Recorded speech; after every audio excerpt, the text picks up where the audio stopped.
Hello, viewers. Welcome to my today's talk. Today we are in the mood of talking about foreign aid. Has aid been productive or not? But before we talk about aid, we have our guest, whom I'll give a few minutes to introduce himself. Victor, welcome. Hello everyone, my name is Victor Emmanuel Aligo. I'm a lawyer, come alternative dispute resolution expert, and above all, I'm a minister, ordained minister at Reconciliation World Ministries, a community of young people who are committed to serving the Lord, and so on and so forth. Thank you. Interesting. So today we go straight to our topic of discussion, which is aid in the context of World Bank. Victor, welcome to the show. First, for us to make our viewers understand what we're talking about, could you just narrow down for us and explain to us what aid is? Aid is an assistance that is lent from one body to a country, for instance. And I'm glad that you mentioned World Bank, because World Bank is it's a credit lending institution, and it does lending to various countries. So that is the World Bank is what I would want us to dissect. So we see at the end of the Great Depression, countries coming together, forming institutions because they wanted to reconstruct the effects of the Great Depression and the Second World War. So there are these 44 countries which come up with the World Bank, come up with the IMF. So the World Bank then comes up with a policy of lending to developing nations, and especially Africa. So we've been getting funds, grants, guarantees from the World Bank for a long period of time. Would you say that this aid has been effective or not, in your own understanding? I'll respond to that question in two ways. First, let me say that the political economy of aid is a highly controversial matter. It's a hot button matter, but I'm really glad that today here we will get to spell out the facts, from fiction. The political economy of aid in Africa can be seen in two ways. We can see it from a Western perspective, but we can see it as well from an African perspective. Yeah. So my African lens would be this. And I'd like to borrow a leaf or two from Dambisa Moyo's work, Dead Aid. Yes. She says that since independence, over $1 trillion has been, sent in Africa, yet Africa cannot account for that. This is what I mean by a trillion of $1 million. If today I gave you $1 trillion and you decided to spend $1 every second, it would take you over 31,000 years just to finish it. Oh. Yeah, $1 trillion can build you about 1,000 Burj Khalifas. Yeah, yet come down to facts in Africa, and not much can be seen. Yeah. Nonetheless, trillion of dollars having been poured to Africa today. Tell you what, from independence to date, most African governments are still struggling to deliver on their pre-independence promises, good infrastructure, running water, electricity, food security, and whatnot, and so on and so forth. Inequality, poverty, these were things that, African had needed to have sorted, ages back. Yeah. Yeah. Yeah. Now, let me come to your question of foreign aid. Foreign aid, in that regard, can be said to have been a failure because still today, we have systemic poverty, we have institutionalized corruption in Africa, and so on and so forth. Yeah. So from that regard, I would say that foreign aid has not been much of a help to Africa. But then again, to look at it from a micro perspective, foreign aid has created employment. We cannot run from that. Yeah. So many of young people, so many of our African people find, employment through some of these development agencies. So from a micro perspective, I want to say that foreign aid, It's a blessing to Africa. it's a blessing. It's a blessing if well utilized. Yeah. Because again, we need to critique and interrogate the fact that, we have institutions that are lending, but then again, we have institutions on the ground who should be getting the work done. Exactly. Yeah, so should we apportion our blame to the implementing agencies, or the should we lending apportion our blame or attribute a fair share of the blame to the lending institution? That was my next question. Actually, I wanted to ask, are we going to blame foreign aid, or are we going to blame governments, or rather the implementing agencies, which are basically the governments receiving this aid? That comes down to accountability. Yeah, and all these stakeholders that you've mentioned, at some point they are to be held to a certain degree of accountability. So again, I'd really blame all of them. I would attribute, a fair share of the blame to the funders or to the institutions, that are lending this credit, but equally to our governments and, the men and women on the ground. Yeah. Before you blame the lending agencies, a question: do these lending agencies have compliance mechanisms to ensure that whatever they lend to Africans is well used according to the objectives that were set to be used for?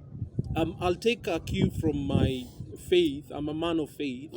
The scripture is crystal clear that the lender is always superior to the borrower. Rather, the borrower is a slave to the lender. Yeah. So I feel that the lending institutions, they hold an advantage or an upper hand over, some of the borrowers, which are governments, of course. Yes. But then again, the moment you bring in the government, there's an aspect of administrative law that comes into context, because governments operate within the scope of rule of law. Yes. And their institutions, their local institutions, are within these countries that should be holding this that should be holding the governments accountable. They are watchdogs. Yeah, Parliament, which is a critical organ of governance, is important in that regard. Again, civil right actors, or the civil society, again, that's a critical organ that can be used to hold a government accountable at that level. So we see people, actually, you talked about the ministries, and in these ministries we have people, and when we bring in the realist perspective, people are self-centered, only pursuing their own interests. So these people will want to amass wealth for themselves at the expense of others. But do we have an enforcement mechanism? I would not really want to talk about the COVID-19 billionaires. We just saw that expose the other time. But did we see any enforcement, or rather people brought to account for what they had done, those who were involved? You bring on board a very important question, and it sort of takes me to the book Why Nations Fail. And the authors, theorize that nations fail primarily because of institutions. And they state that there are two kinds of institutions. There are extractive institutions and inclusive institutions. And I'm so sorry to say this, that a majority of governments in Africa, the Kenyan government included, these are extractive institutions. And I want to connect that to a realism, which is principally the idea that people are self-centered. People are always looking after what's in for me. Yes. Yeah. So when you merge these thoughts, people are self-centered. People are always motivated by what's in for me. There's an analogy that there are kinds of people who are called worms. The world revolves around me. Yeah. These are people who I would call as realists, for lack of a better word. Yeah. So we have institutions that are built by such people, and we end up having extractive institutions, institutions that benefit a certain 1% segment of the community or the society or nation. And I think that's where the problem is. We need to reform our institutions, because in the event that our institutions are extractive, then it means that there is no trickle down of resources. There's no trickle down of development to the least or to the lowest common denominator, which has to be, the person, the common man, or Wanjiko, if you like. Yes, interesting. So, viewers, as you've heard, from the positivist perspective, aid is good.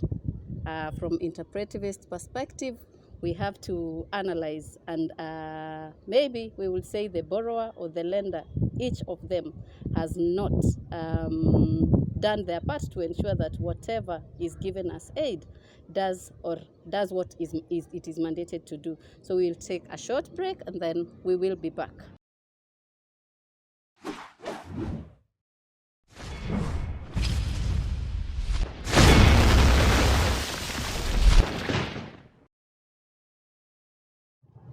Okay, welcome back, viewers, to our second part of the show, and we go straight to the first question of this second part. So, Victor, you talked about reforming institutions. Actually, the matter of reforms has been there for a long time. How do you think we should go about it? What do you mean by reform institutions? I agree with you. There's been so much lip service in regard to reforms and development in our institutions. By reforms, I mean institutional practices that are progressive and that are proactive enough to promote good governance, transparency, development, and so on and so forth. So reforms go to the heart and soul of the matter, the software really of the problem, because most of our problems are software related. It's not hardware related. And if we can dissect right into the software, then I feel that we can reform our institutions, because it's changing our software. We need to develop our software up to date. We need to look at our perspective. We need to change our perspectives and practices on issues governance, on issues accountability, on issues openness, on issues public management of resources. And when you talk of software, this is basically implementation, and hardware is the aid itself. Sure. Okay, and then the next question would be, you talked about trillions being poured into Africa as aid, but we have not seen any changes. Do you think Africa should adopt alternative ways to its own development rather than relying on aid? Let me put this out clear, that I am not against debt financing, because loans are, they are instruments of debt financing. And debt financing, if they are used effectively, they can bring about change. Yeah. But to your question, should we have alternatives?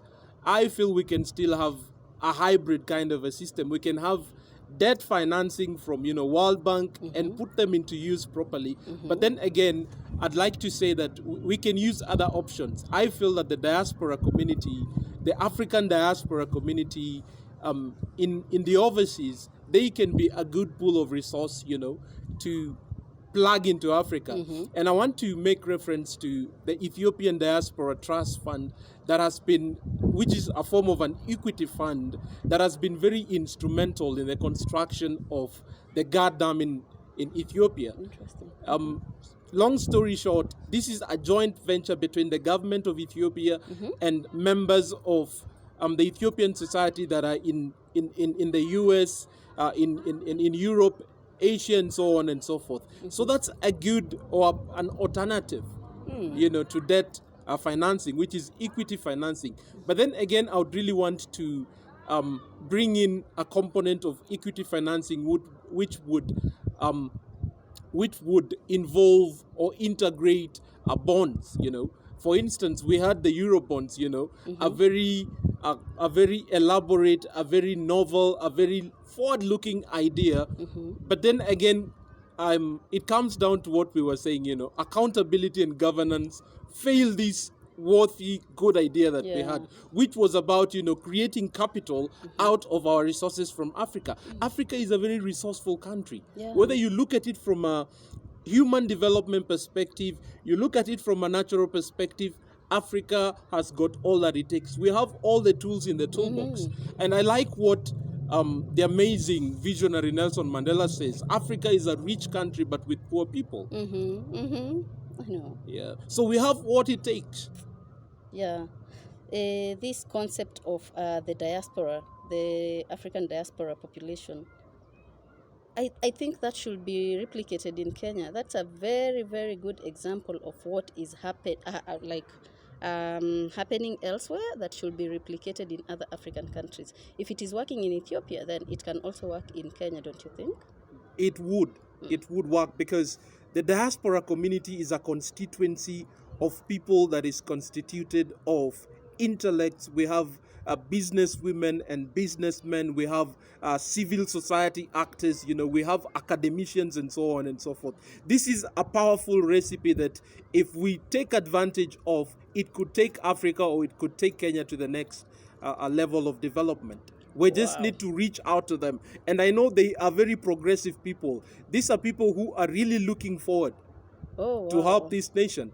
And just to illustrate this point, I'd like us to take a look at reparation of remittances. I mean, these are people who have their loved ones here. These are people who have businesses here. These are people who have their roots here. And they have been doing immensely good in reparating, resources back here. Yeah. They send, money to build houses. They send money, to send, children, of their brothers and sisters to school and so on and so forth. So this is a great resource that has to be tapped. But then again, it comes down to the government of the day because they have the resources, they have the capacity, and they have the ability to engage them. Oh, wow. Our diaspora community, you heard that, we are coming for you. Don't you think also another alternative would be investing in regional blocks like the East African community, the SADC, COMESA? That one would be another alternative to over-reliance on aid. I agree with you that trade is a critical component of development. We cannot question the ability of trade to deliver on the economy and to deliver on development. And integration is a critical arm of that. And I'm really glad that we're talking of regional integration. And this is in relation to the recently penned agreement on the continental free trade area. Yeah. I feel that there's so much potential in that because Africa, truth be told, we import so much from other parts of the world, and I think that's where our resources go. Yeah, and very minimal intra-regional very true, trade. Very true. So I believe that regional trade, in relation to the African Continental Free Trade Agreement, if well deployed and if well implemented, it has the ability to disrupt, global chain markets. And that's a plus for Africa. Yeah. If, we can keep resources rotating and concentrated in Africa, then I believe we can develop capacity, to overlook loans and aid from other parts of the world. Yeah. And I'd like to, in that regard, I'd like to bring in the African Development Bank. We have our own version of the World Bank. Yeah. Yeah. So if we can all agree, if we can, pool our sovereignties together, we can capacitate the African Development Bank to do some of the roles that the World Bank is doing. And what is preventing us from pooling our resources or our sovereignty together? It's basically fear of ceding some power to this body. Or what do you think? I agree. The African continent is constructed on patrimonialism. Yeah. Patrimonialism, rather. The idea that we have the government and then we have cronies, and that's a relationship that they like using. Clientelism would be the word, The African landmass is constructed along clientelism, the idea that we have bosses on top and then we have their cronies who are more or less like their henchmen and so on and so forth. So this has been the greatest hindrance, if you ask me. It has been Africa's greatest impediment, to coming together and moving as a landmass, as we have seen other parts of the world move together and so on and so forth. So to me, that's the greatest bump that we have. Interesting. So as takeaways, an alternative to aid would be intra-regional trade, tapping into the diasporic community, and also developing our own institution and strengthening them, such as the World Bank, right? Exactly. Perfect. Viewers, that was an enriching discussion. I believe that you have gotten 1 or 2 points from there, which will be helpful to you to understanding if aid has been of help or not. Thank you so much for coming to our show today, Victor, and I will welcome you back sometime. Thank you for having me. Bye. Asante. Bye-bye, viewers.